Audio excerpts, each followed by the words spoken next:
والعلا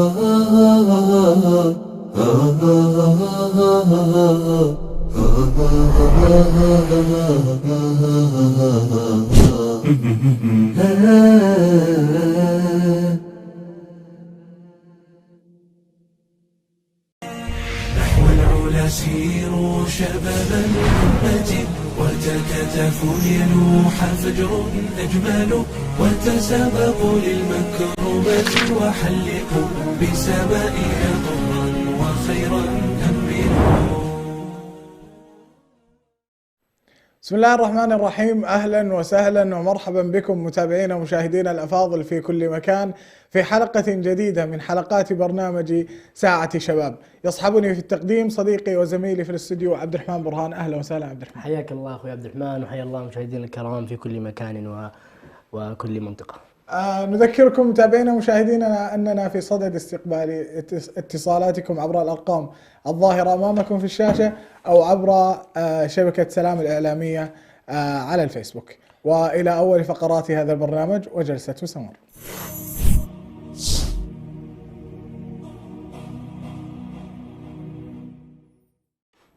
حياك الله أخوي عبد الرحمن. أهلا وسهلا. طيب لعلنا اليوم نخوض يا عبد الرحمن في موضوع شيق وجميل ولعله لا يكثر الحديث عنه إلا أنه عنصر أساسي في جلساتنا ومجتمعاتنا بشكل عام، وهو موضوع أنماط الشخصيات. إيش الشخصية الفلانية؟ ماذا تنتمي تحت أي صنف من أصناف المجتمع؟ نتكلم عن الشخصية الضعيفة، عن الشخصية القوية، عن مختلف الشخصيات بشكل عام. إيش الشخصية اللي تعلي مقدارك من بين الناس؟ إيش الشخصية اللي تحط من قدرك؟ إيش الشخصية اللي تقدمك؟ إيش الشخصية اللي تؤخرك؟ بشكل عام نتكلم عن الشخصيات، وهذا الأمر يهم الشباب يكونون في برنامج ساعة شباب. يهم الشباب حتى يتعرفوا على الناس وأيضا يطوروا من شخصياتهم وأفكارهم. طيب جميل. بداية الموضوع احنا ما راح نطرحه بصورة علمية او لن ننقل اقوال الفلاسفة او ما الى ذلك. احنا بناخذ الموضوع كوجهات نظر ونطرحها بشكل حبي ونبدأ ناخذ المساوئ والمحاسن في انماط الشخصية. طيب بداية من اين يبدأ هذا؟ انت طبعا تقدر تتعرف على انماط شخصيات البشر مجرد من انك تطلع من غرفتك. محيطك في البيت، اهلك، امك، ابوك، اخوانك واخواتك واعمامك واخوالك، كلهم يعني هذا من هنا تكون انطلاقه. مجرد ما تبدا تنظر الى اي انسان حولك، ودائما ما يكونون الاقرب لك هم اهل بيتك، تبدا تتعرف على انماط شخصيات مختلفه. فابوك له شخصيه، وامك لها شخصيه، واختك واخوك كلهم لهم انماط شخصيات مختلفه. عاد انت تبحر في هذا. طبعا وذكرك في موضوع اختلاف الشخصيات، معرفتك في اختلاف هذه الشخصيات يؤهلك للتعامل معهم بشكل جيد أو بشكل سيء. بمعنى أنه زي ما يقول إيش أصابع يدينك ما هي بوحدة. نعم. كمان أيضا الناس ما هم واحد، فبالتالي عندما تتعامل مع الشخصية الفلانية، هذه الشخصية مثلا تكون حساسة، فبالتالي تتعامل معها بشكل ألطف. هذه الشخصية مثلا شخصية غضوبة، تتعامل معها بشكل أهدى. هذه شخصية حازمة، تتعامل معها بشكل نظامي.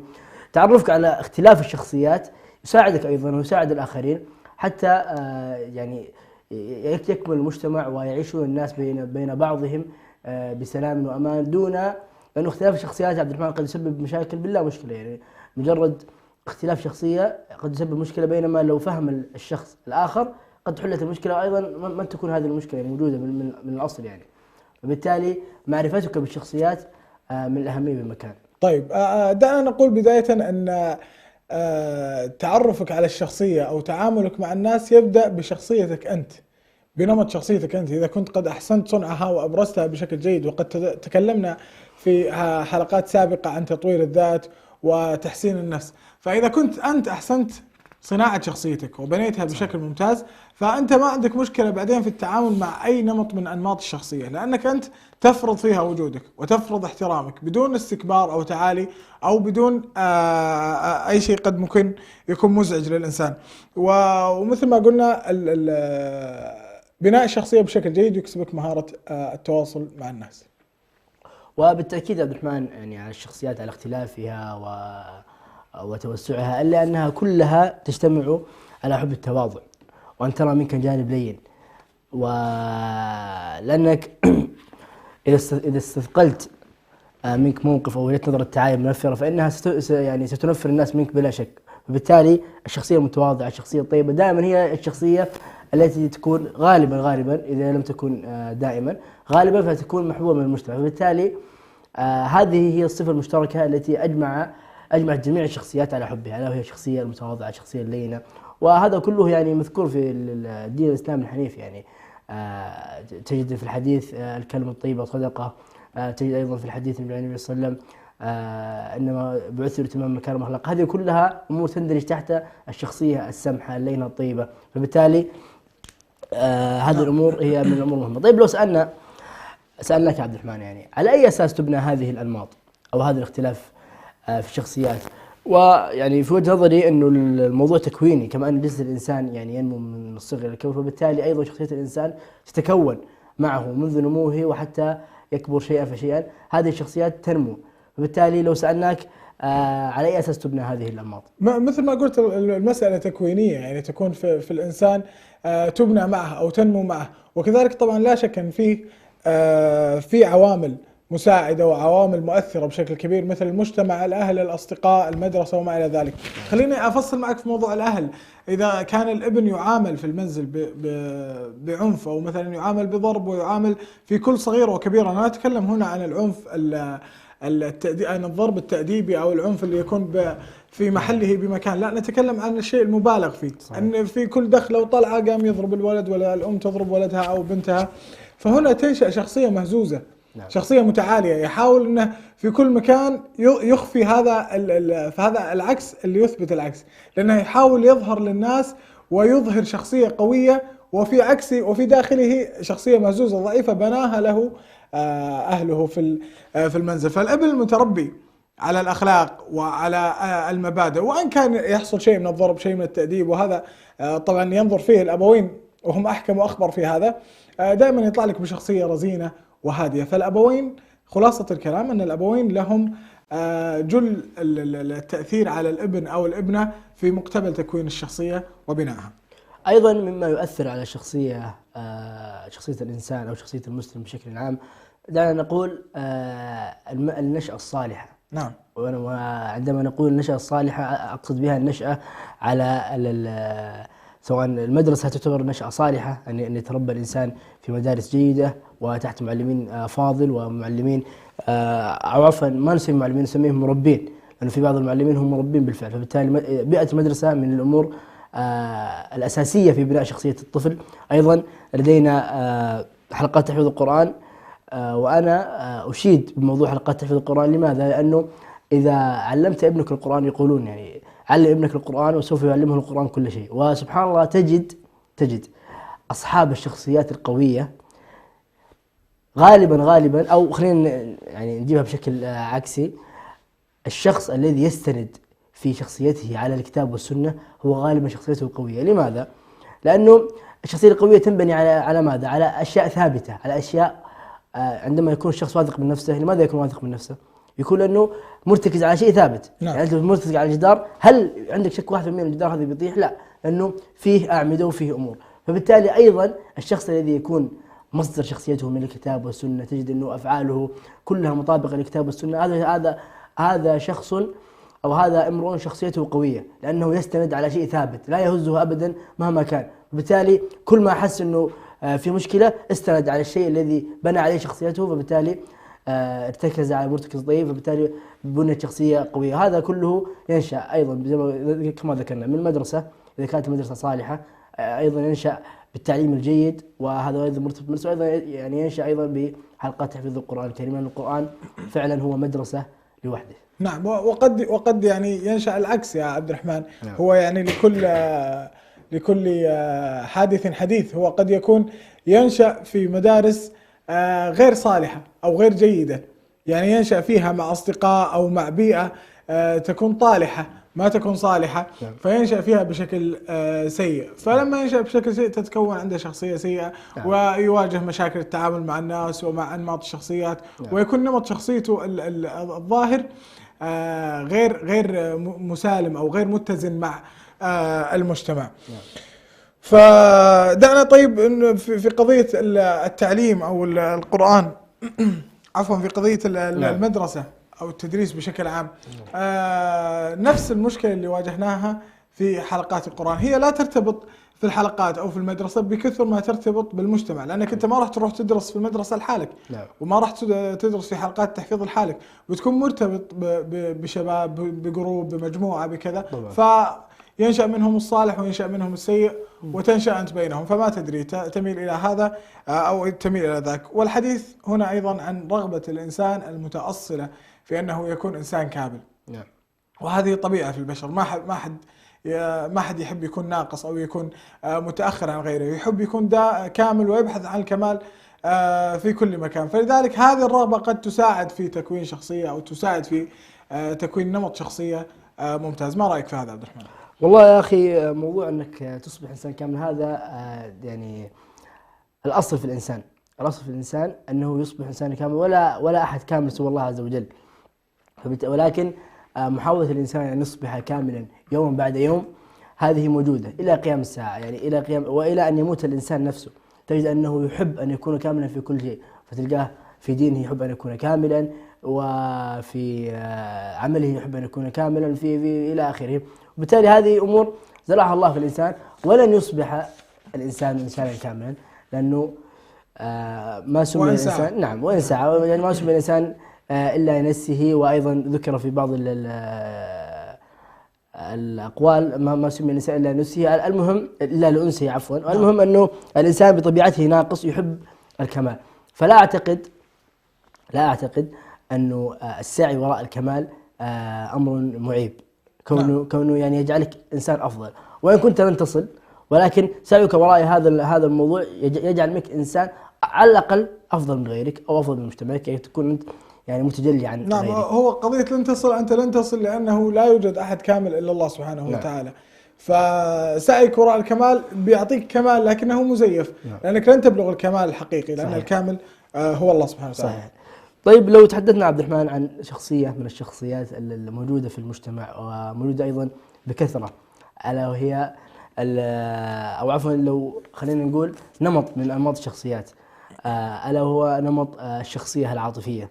نعم. هذه الشخصية عبد الرحمن اللي موجودة عندنا بكثرة، وخصوصا تجدها في موضوع العلاقات. تجد أنه نمط الشخصية أو الأشخاص الذين ينتمون لهذا النمط أشخاص غالبا أنهم اجتماعيين ويحاولون التواصل مع الناس بشكل كبير، فبالتالي هذا الموضوع يسبب يعني يحرك عندهم العواطف.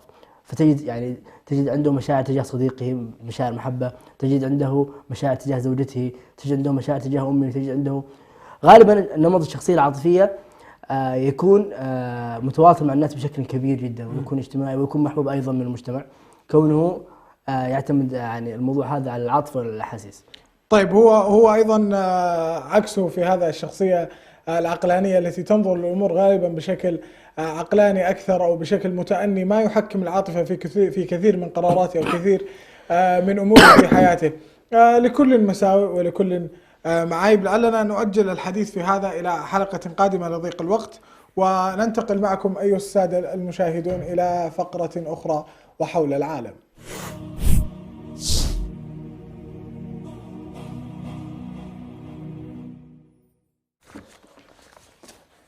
أما دولة اليوم فهي دولة الجمال والخضار والطبيعة الخلابة والمناظر البديعة والحضارة الإسلامية العريقة والحضارة الباقية إلى الآن، ومباني عالية وتقدم معماري، ويعني أشياء لو تكلمنا فيها لن نحصيها لكبر هذه الدولة وجمالها. وهي دولة مسلمة وتوجد في جنوب شرق آسيا. إذن عند ذكر دولة مسلمة توجد في جنوب شرق آسيا لا يأتي في بالنا مع ذكر الخضار والجمال والطبيعة إلا دولة ماليزيا. نعم. الدولة العريقة، وهي دولة اليوم، والحديث عن طبيعتها وحضارتها يطول، ولعلنا يعني نبدأ بالعاصمة كوالالمبور. وبالمناسبة هناك معلومة يقولون أنه ماليزيا أو عفوا ما يقولون هذه المعلومة صحيحة، يعني أنه ماليزيا تنقسم إلى قسمين يفصل بينهما بحر الصين الجنوبي. القسم الأول هو شبه الجزيرة الماليزية، هذا القسم الأول. القسم الثاني هي بورنيو الماليزية، وأيضا المعروفة اليوم باسم ماليزيا الشرقية. طيب تعداد السكان يبلغ عندهم 32 مليون نسمة، وتمتلك موارد طبيعية وتصدر موارد طبيعية في مجالات الزراعة والغابات والمعادن. وأما من الجانب الزراعي تعد ماليزيا واحدة من أكبر الدول المصدرة للمطاط الطبيعي وزيت النخيل.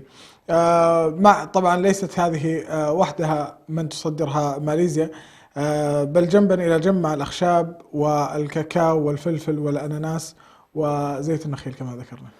وأما عن الموارد الصناعية فتشتهر ماليزيا منذ القدم بصناعة البترول والقصدير، حتى أنه كانت في زمن من الأزمنة كانت أكبر مصدر للقصدير في العالم، حيث ثم انتهى هذا السوق في نهاية الثمانينات، في أوائل الثمانينات، يعني في القرنين التاسع عشر والعشرين. أيضا في ذكر القصدير نذكر أن القصدير لعب دور كبير في اقتصاد دولة ماليزيا. واذكر أيضا أن في أواخر العشرين شهدت ماليزيا انحدار اقتصادي كبير، لكنها سرعان ما نهضت لأنه يحدها مضيق ملقا، وهو طريق بحري مهم للملاحة الدولية. كما أن التجارة الدولية في ماليزيا تعد جزءا أساسيا من اقتصادها ونموها. وتمتلك ماليزيا كما ذكر تنوعا حيويا من النباتات والحيوانات، حيث تعتبر من أو ترتيبها 17 من ناحية الأكثر دول تصديرا لهذه الأشياء. ومن الصناعة والزراعة إلى السياحة، حيث أنه دولة ماليزيا تعتبر من أكثر الدول يعني استقطابا للسياح حول العالم، حتى أننا نجد في كثير من البلدان العربية يقول لك وين قضيت الإجازة السنة هذه، يقول لك والله قضيتها في ماليزيا، والله في ماليزيا.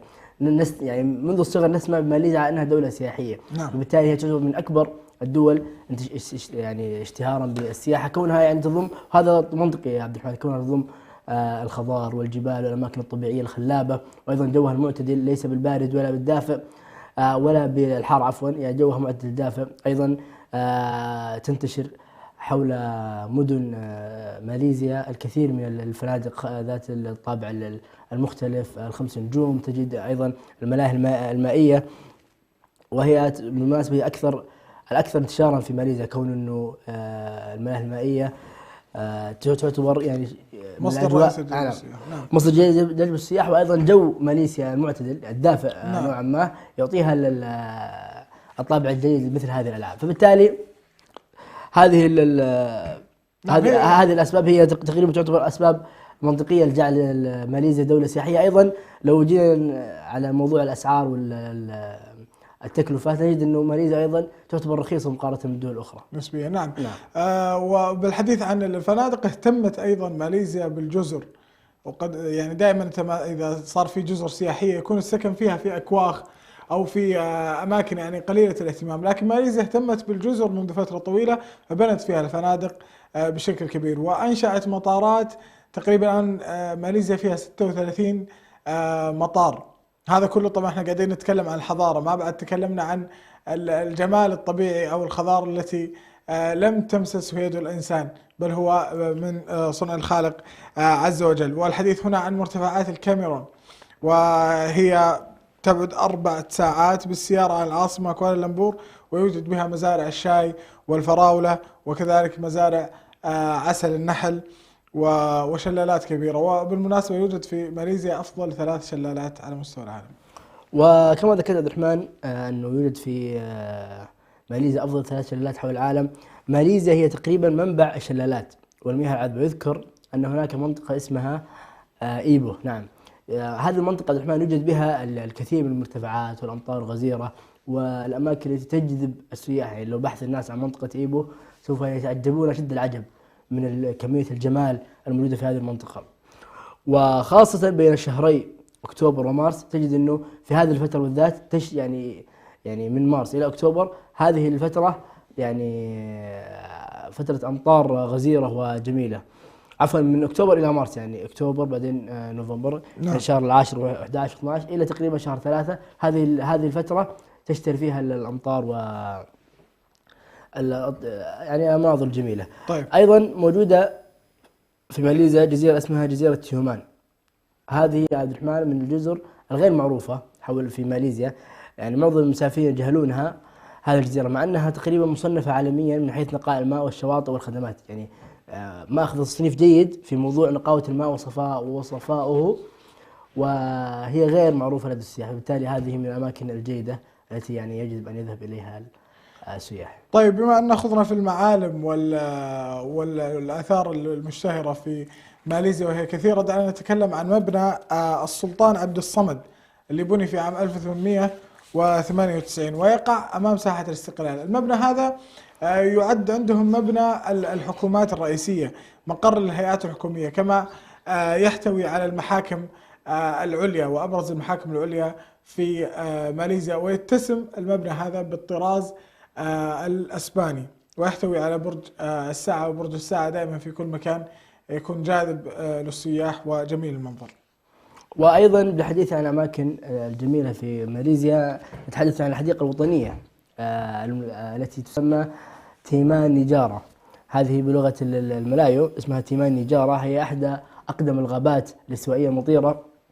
تضم الحديقة عدد كبير من الأشجار والشلالات، وأيضا جولات متعددة تمكن الزوار من أخذ جولة بحرية من دون دليل طبعا، يعني العربات تكفي والأمور هناك أيضا واضحة. أيضا تعد حديقة ملجأ لأنواع العديد من الحيوانات المهددة بالانقراض، مثل الفيل الآسيوي المعروف والمهدد بالانقراض. أيضا عندك النمور، عندك الفهود، عندك وحيد القرن، ولكن أعدادهم قليلة جدا ورؤيتهم يعني تكاد تكون نادرة، بحكم أنه يعني هي أساسا حيوانات مهددة بالانقراض. فمن غير المحتمل أن ترى يعني أكثر من الطيور، الغزلان والسحالي والثعابين. يعني مهتمة بشكل عام يعني بالحيوانات. نعم بالضبط. أيضا للعودة في الحديث على مرتفعات الكاميرون، يذكر هنا أن المستكشف هو ويليام كاميرون اللي استكشف هذه المرتفعات، وتقطب فيها العديد من الجماعات العرقية مثل الملايو والصينيين والهنود. وتعرف أيضا المنطقة كما ذكرت أنت عندكم كما ذكرت في الجزيرة أنه لا يحتاج إلى دليل. نعم. المرتفعات هذه أن تذهب إليها الشوارع غير مهيئة، يعني هي جبال، طريق جبال. صحيح. وتقود عبر الجبال وتنظر إلى الشلالات والمناظر الطبيعية، وهذا يعني شيء لا شك أنه جاذب للسياح وجاذب للناس من كل مكان. وكونها قريبة أيضا من مزارع الشاي والفراولة وما إلى ذلك، تجد العالم ينجذبون إليها لأنها مرتفعات ولأنها قريبة من هذه المزارع الجميلة، فيستمتعون بشرب الشاي ويتذوقون الفراولة وما إلى ذلك، ويعني تكون أجواء جميلة. والحديث عن ماليزيا عبد الرحمن هو بحد ذاته حديث عن أهم معالم المعالم الجميلة والمعالم الحضارية العصرية في ماليزيا. يعني سبحان الله، يعني بعض الناس لا يعرف ماليزيا ولكن يعرف برج التوأم، وهو البرج الكبير الجميل المصمم تصميم فاخر جدا الذي يقع في العاصمة كوالالمبور. وسمي ببرج التوأم لأنه البرجين مصممين بنفس الطريقة، بنفس المواد، بنفس كل شيء. يعني تكاد تجد طبق الأصل البرج هذا يشابه البرج هذا. نعم. ويبلغ طول كل برج منهما يعني تقريبا 452 متر. ومن خلال هذا الارتفاع عبد الرحمن يحتل هذين البرجين إن صح التعبير، يحتل هذين البرجين المرتبة التاسعة، أعتقد التاسعة حول العالم. نعم. وهذا المعلم السياحي العصري الجميل، يعني يعتبر من أهم المعالم السياحية تضيف إلى العاصمة الماليزية الجمال والعصرية والسياحية أيضا. ومصمم هذا البرج استوحى هذا التصميم من الحضارة الإسلامية العريقة، واشتهرت الدول الأندلسية والدول العباسية وما إلى ذلك بالحضارة والجمال المعماري البديع. فاستوحى هذا المصمم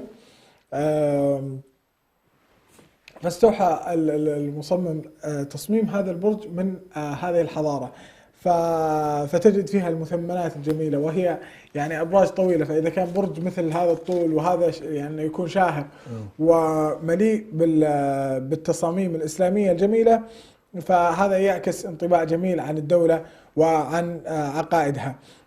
ويشير هذا إلى جزء هام من التاريخ والفن للحضارة الإسلامية وتأثيرها للمنطقة. لعل هذا يكفي عبد الرحمن. تحدثنا عن ماليزيا بشكل جميل، ذكرنا جميع معالمها السياحية التاريخية الصناعية. نترككم يا مشاهدينا الكرام ومستمعينا الأفاضل إلى فاصل قصير ثم نعود إليكم إلى فقرتنا الأخيرة، فابقوا معنا. وتسابقوا للمكرمة وحلقوا بسمائنا ضرا وخيرا أمنوا.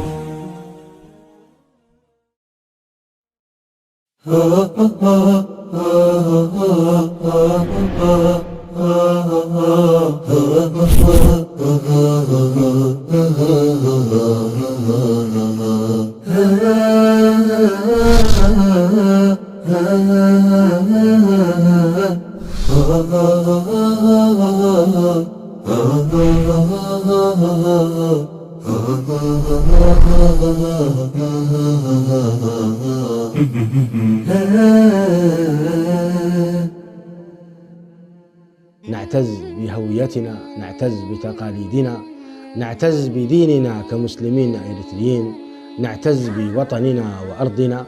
تأتي إحداهن من السفر، إذا لم تبكي في عندها تعتبر مصيبة من المصائب، لذلك تبكي وتهيج النساء ويبكين. حتى لو كان الجواز في جيوبهم، هو في جيبهم ولكن ليس في قلبهم.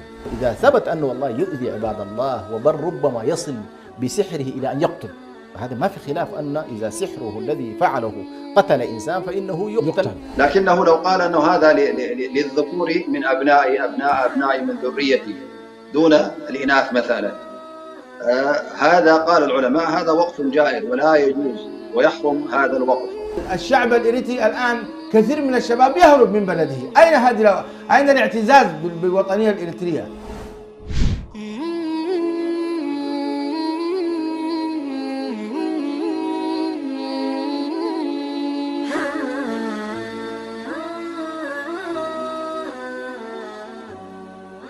اعلم كما ورد في الأثر بأن الله عز وجل يعطي هذه الدنيا لمن يحب ومن لا يحب، ويعطي الآخرة لمن يحب. وقلنا أن حروف الإخفاء 15 حرفا مجموعة في قول الناظم: صف ذا ثنا كم جاد شخص قد سما، دم طيبا زد في تقى ضع ظالما. بسم الله الرحمن الرحيم. قل أوحي إلي أنه استمع نفر من الجن فقالوا إنا سمعنا قرآنا عجبا. هو الأول والآخر والظاهر والباطن وهو بكل شيء عليم.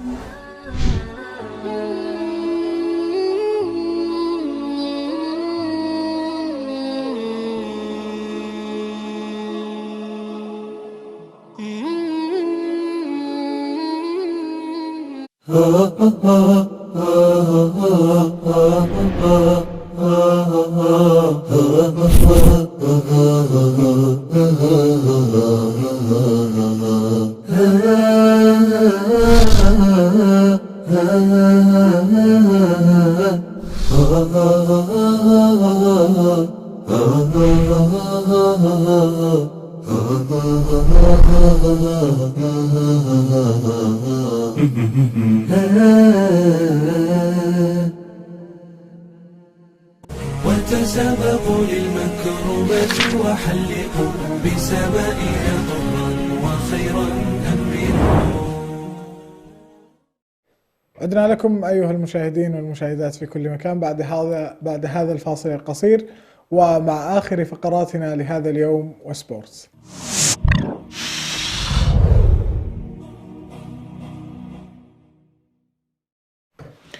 طيب عفوا، الأسبوع الماضي كان أسبوع فيفا وكانت المنتخبات تلعب في تصفيات لكأس العالم. في تخبطات عند بعض المنتخبات، وفي بعض المنتخبات أدت أداء جيدا وبعض المنتخبات أنهت الملحق بشكل ممتاز. ما تعليقك المجمل عبد الرحمن على الموضوع؟ عندنا منتخبات عبد الرحمن تأهلت مباشرة إلى كأس العالم دون الحاجة أو اللجوء إلى الملحق. مثل منتخب فرنسا، ويعني نشير بالمنتخب الفرنسي أنه عاد بعد بداية كانت متعثرة ومهزوزة بعض الشيء، إلا أنه عاد وأثبت سطوته وشخصيته العظيمة، وبالتالي يعني منتخب فرنسا أيضا تأهل بشكل مباشر. نجد أيضا منتخبات مثل هولندا، نجد مثل منتخب إسبانيا. هذه أيضا منتخب النرويج من المنتخبات عفوا مو منتخب النرويج، منتخب اللهم صل على محمد، المنتخب الذي يلعب فيه اللاعب إريكسن، يعني نسيت المنتخب، ولكن هو من المنتخبات التي تأهلت مباشرة إلى كأس العالم. مثل هذه المنتخبات يعني ما يخشى عليها مثل فرنسا. نعم. واسبانيا، لانها تمتلك عدد من النجوم على مستوى الانديه الاوروبيه. مثل عندك فرنسا مليء بالنجوم، بوجبا وكيليان امبابي وعثمان ديمبلي وغريزمان، وايضا بنزيما العائد بعد الخلافات الحاصله بينه وبين المنتخب. اسبانيا عندك اللاعب جوردي ألبا، وعندك كذلك بوسكيتس واللاعبين كثير. لكن الأندية هذه يعني يا عبد الرحمن ما نعتقد أنه يستغرب عاقل أنها ممكن تتأهل بدون أي خسارة، أو تتأهل أصلا بشكل مباشر. ماذا عن مثلا المنتخبات اللي عليها الكلام، الأرجنتين مثلا أو البرازيل؟ ماذا عن بلجيكا؟ هل مثل هذه المنتخبات تستطيع، أو نقدر نقول أنها وصلت إلى مرحلة أنها تتعدى التصفيات دون خوف؟ البرازيل طبعا لا شك فيها، لأن تمتلك نيمار من أقوى اللاعبين على مستوى العالم، كاسيميرو في خط الوسط، وعندك كذلك سيلفا وماركينوز في الدفاع. ماذا عن بلجيكا يا عبد الرحمن؟ بلجيكا أيضا من المنتخبات القوية جدا يا عبد الرحمن، ونجد أن بلجيكا من المنتخبات المصنفة في المركز الأول، وهذا التصنيف يعني ثابت ما شاء الله في آخر 4 سنوات. نجد منتخب بلجيكا يتحدى المركز الأول، ونستغرب من بلجيكا أنها يعني فريق لا يملك البطولات، كونه المنظومة لسه جديدة، وسبب هذا التصنيف أنه عدد الفوز المتكرر والكثير لبلجيكا ساعده حتى يحصل على هذا التصنيف. وأيضا هي بلجيكا من الدول، عفوا من المنتخبات المتأهلة مباشرة لكأس العالم، لأن نعد المنتخبات على عجالة لم أذكرها قبل قليل. عندنا صربيا مفاجأة المجموعة رقم A، هذه المجموعة التي تأهلت، وعلى حساب من؟ على حساب منتخب البرتغال الذي يملك الكابتن الشهير كريستيانو رونالدو. وهذه كانت أيضا من صدمات الملحقة، ومن صدمات أو مفاجآت التصفيات الكأس العالم. يذكر في هذا أن نعم أن دور كريستيانو رونالدو قد شارف على الانتهاء مع صحيح. منتخب البرتغال لكبر سنه، مع أنه أسطورة من الأساطير. نعم.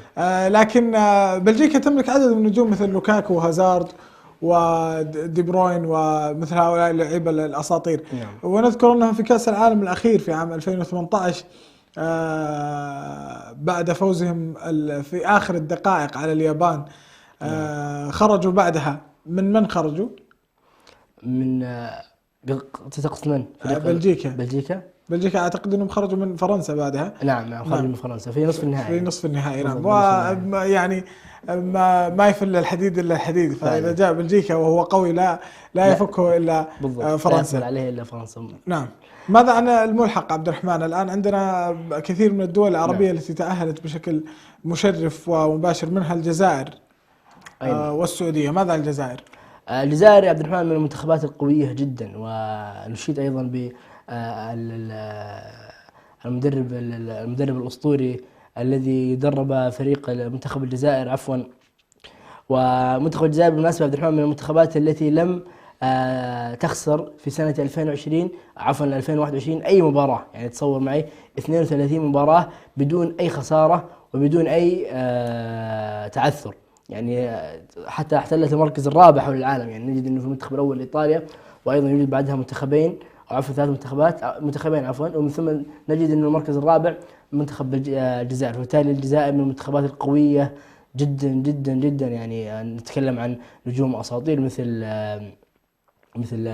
الحراسة مبولحي، مثل رياض محرز، مثل يوسف بلايلي، هذه مثل المهاجم بغداد بنجاح. هذه كل الأسماء تضيف إلى المنتخب الجزائري القوة. ومنا لا يذكر أداء منتخب الجزائر الأسطوري في كأس العالم 2014 عندما وقفة صمود وأمام بطل كأس العالم في تلك النسخة أمام ألمانيا، وكاد أن يقصي ألمانيا لولا يعني سوء الحظ وسوء الحظ للمهاجمين، وأيضا تألق نوير في تلك المباراة كان سبب واضح في فوز ألمانيا، وإلا سوف نجد أن منتخب الجزائر كان سوف يكتب التاريخ بإقصاء منتخب ألمانيا. طبعا هذا منتخب الجزائر لعب 6 مباريات في هذه التصفيات، فاز منها 4 وتعادل في مباراتين ولم يخسر مباراة واحدة، ويحتل المركز الأول في مجموعته. طيب، وأيضا الحديث هنا من المنتخبات العربية المشرفة، منتخب السعودية، المملكة العربية السعودية، وأداء أيضا مشرف، ما خسروا ولا مباراة. لعبوا مع فلسطين ولعبوا مع اليمن وسنغافورة وأوزبكستان وفيتنام وعمان واليابان والصين وأخيرا أستراليا. كانت كلها نتائج مشرفة بين الفوز ب3 إلى 5 وبين التعادل، لا توجد ولا هزيمة. المنتخب بعناصر متكاملة، عندك في الوسط سلمان الفرج، سعود عبد الحميد في الظهير، وأيضا الغنام فهد الغنام في الظهير الآخر لاعب النصر. وعندك كذلك في الهجوم كما يسمونها الصقر، مهاجم الهلال لا إله إلا الله صالح الشهري. نعم.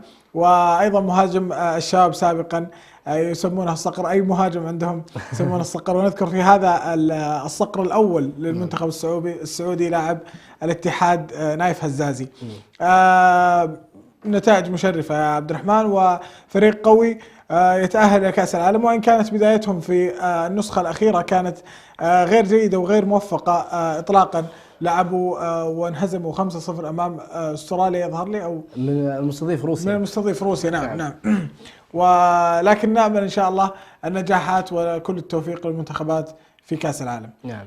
أيضا ممكن نذكر على عجالة عبد الرحمن المنتخبات متأهلة مباشرة إلى كأس العالم في هذه النسخة. عندنا صربيا كما ذكرنا، عندنا إسبانيا، عندنا سويسرلاند اللي هو منتخب سويسرا وهو المنتخب الذي يلعب فيه الكابتن إريكسن. عندنا أيضا منتخب فرنسا كما ذكرنا، عندنا بلجيكا، عندنا الدنمارك. هو هذا الفريق الذي تأهل بشكل غريب صادق. ولكن يعني في مجموعة سهلة بحكم أنه ما فيها إلا اسكتلند وأستراليا اللي هي النمسا، وأيضا فريق آخر اسمه منتخب آخر اسمه مولدوفا، ومنتخب آخر أيضا. عندنا الهولندا أيضا تحتل المركز الأول في مجموعتها. وبالمناسبة في هذه المجموعة كانت مجموعة طاحنة جدا، كونها كانت تضم هولندا وتركيا والنرويج، ومن ثم 3 منتخبات يعني ليست المستوى، ولكن كان هناك منافسة شديدة بين هؤلاء ال3 منتخبات. ونجد أنه الهولندا ذهبت إلى كأس العالم مباشرة، وتركيا بأداء مشرف جدا ذهبوا إلى الملحق وسوف يلعبون الملحق أمام بعض المنتخبات الكبرى. يذكر أيضا هناك بعض المنتخبات الجديرة بالذكر التي لم تتأهل مباشرة لكأس العالم، مثل البرتغال، مثل بولندا، مثل السويد. هذه منتخبات قوية جدا ولكن لم يحالفها الحظ وذهبت إلى الملحق. نجد أيضا منتخب البرازيل، حيث أنه سوف يذهب مباشرة أيضا لكأس العالم بصحبة الأرجنتين، الإكوادور، وأيضا كولومبيا. هذه كلها منتخبات أمريكا الجنوبية. طيب، إلى كأس العالم.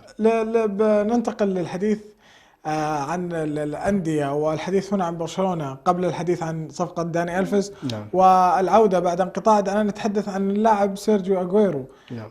بعد إصابة جعلته يعتزل الملاعب أو مقارب للاعتزال. هو يعني ما أخذ مع برشلونة الوقت الكافي ولا لعب الدقائق الكافية. لعب مباراتين بس يعني. نعم، مباراة ومباراتين ما حالفه الحظ.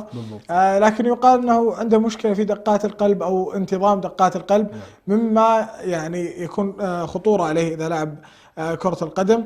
الأرجنتين قبل كم يوم كان عندهم مباراة وخرجوا بلافتة سيرجيو أغويرو بين يحملها اللعيبة. نعم. فمن يعوض سيرجيو أغويرو في برشلونة؟ والله يعني هو الحديث عن تعويض سيرجيو أغويرو في برشلونة، أنت تقصد تعويض الدور المستقبلي لكابتن نعم. سيرجيو أغويرو، بحكم أنه من اللاعبين العظماء واللاعبين الأساطير في فريق مان سيتي، فبالتالي كان سيحدث فارق. وجدنا أيضا دخوله في مباراة الكلاسيكو سجل هدفا وهو لم يلعب إلا دقائق بسيطة، فبالتالي أداء سيرجيو أغويرو المنتظر كان أداء يعني شبه يعني متأكد منه، كونه يعني لاعب يحمل خبرة كبيرة، فبالتالي تعويضه صعب. ولكن نجد أنه في لاعبين يعني ممكن نقدر نقول أنه يعوضون جزء من سيرجيو أغويرو، مثل ديباي، مثل فاتي، مثل هؤلاء الأفرقة. الآن رأس الحرب الصريح هو ميمفيس ديباي. نعم. البديل كان سيرجيو أغويرو. من البديل الآن في برشلونة رأس الحربة؟ عفوا، هو الآن البديل وإن كان منفس ديباي لا يلعب بشكل يعني هو رقم 9 أيضا، ولكنه ليس مهاجم صريح إنما جناح. وبالتالي عندنا في مركز المهاجم عندنا لاعب، عندنا لوك ديونغ، وعندنا أيضا اللهم صل على محمد اللاعب الآخر اللي هو بريثويت. وبريثويت يعني الآن عنده إصابة، ولكن عندما يعود سوف يكون هؤلاء اللاعبين هما المهاجمين. وعندما نتحدث عن هذول الاسمين ما تحطهم في فريق درجة أولى أو درجة ثانية، فما بالك يعني يكونون مهاجمين أساسيين في فريق مثل فريق برشلونة. فبالتالي هذا مؤشر سيء وسلبي. ماذا عن عودة داني ألفيش عبد الرحمن بعد غياب 12 سنة تقريبا؟ داني ألفيش يعود إلى برشلونة كظهير أيضا، ويذكر الأطباء في برشلونة أنه بصحة جيدة وبجسد جيد وأنه قادر أن يقدم عطاءات كبيرة. هل يعني خلصوا اللعيبة ما في إلا واحد كبير في السن مثلا، أو نرجع لهذا الأظهرة كثير وموجودين، ليش أصر شافي على عودة داني ألفيش؟ والله هي أسباب كثيرة عبد الرحمن، ولكن لعلها أسباب عاطفية أكثر من كونها أسباب فنية. وإن كان هناك أسباب فنية يعني جديرة بالذكر، مثل كون داني ألفيش من الذين حضروا الحقبة التاريخية لبرشلونة، ولديه يملك الخبرة ويملك دم وروح فريق برشلونة. فبالتالي يعني هي صفقة عاطفية. وتشافي أيضا احتاجه كثيرا، يقول أنه أنا أحتاج لاعب يمثلني داخل الملعب بين اللاعبين، يعني كأنه يقول أنا أريد أن أوصل هذه الفكرة للاعبين، وداني ألفيش خير من يمثل هذه الفكرة. وأنا أعتقد أن برشلونة يأمل أن يكون تأثير داني ألفيش مثل تأثير إبراهيموفيتش عندما عاد إلى AC ميلان. فبالتالي تأثير يعني إبراهيموفيتش الكبير مع المدرب بيولي نفسيا أكثر. نعم نفسيا يعني يجلب الثقة للاعبين، يعني يقولون معنا لاعب كبير قدوة أسطورة مثل داني ألفيش. هو طبعا بالمناسبة داني ألفيش هو أكثر لاعب في العالم أو في التاريخ حصل على بطولات بموجب 40 أو 41 بطولة حول العالم، فبالتالي لديه بطولات أكثر من العديد من الأندية. فبالتالي اللاعب مثل هذا إن لم تستقطبه كلاعب فلا بد أن تستقطبه كمساعد في الجهاز الإداري والفني، وهذا ما طمح إليه تشافي، كونه سوف يساعده كثيرا سواء في اللعب على أرضية الملعب من كونه يملك خبرة، أيضا سوف يساعده على إيصال أفكاره بشكل أفضل بين اللاعبين وتجديد الدماء وما إلى ذلك، أدوار داني ألفيش المعروفة الكثيرة. طيب الحديث عن داني ألفيش كان ختامنا لهذا اليوم عبد الرحمن. نشكر لكم الاستماع وحسن المتابعة. مشاهدينا ومتابعينا الفاضل في كل مكان، الشكر موصول لك أيضا أخوي عبد الرحمن. الله يعطيك العافية أخوي عبد الرحمن. شاكر لك، وللحديث بقية بإذن الله مع حلقات قادمة. ترقبونا وابقوا معنا، أنس وصحاب في ساعة شباب. طابت أوقاتكم. نحو العلا سيروا شباب الأمة، وتكاتفوا ليلوح فجر أجمل، وتسابقوا للمكرمات وحلقوا بسمائنا طرا وخيرا أمنوا.